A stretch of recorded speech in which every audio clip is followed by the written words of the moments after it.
ফেলে দেওয়া কেকের বোর্ড দিয়ে আজকে আপনাদের ওয়ালমেট তৈরি করে দেখাবো। এই কেকের বোর্ডটা অনেক দিন ধরেই পড়েছিল, তাই ভাবলাম কেকের বোর্ড দিয়ে একটা ওয়ালমেট তৈরি করা যাক। যেই ভাবা সেই কাজ, বসে পড়লাম ওয়ালমেট তৈরির কাজে। প্রথমেই কেকের বোর্ডটাকে সুন্দর করে পরিষ্কার করে নিতে হবে। এরপর সাদা কালার দিয়ে বেসটা তৈরি করে নিতে হবে।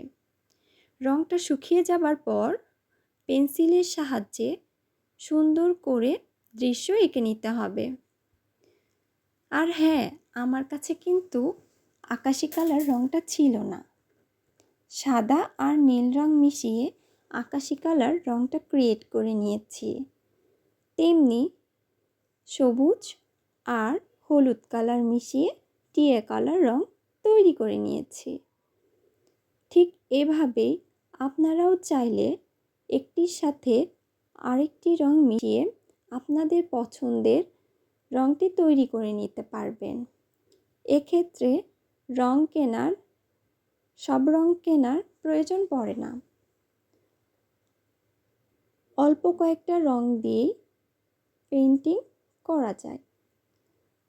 আমার এই ভিডিওটি যদি আপনাদের ভালো লেগে থাকে তাহলে অবশ্যই লাইক, কমেন্ট এবং শেয়ার করতে ভুলবেন না কিন্তু।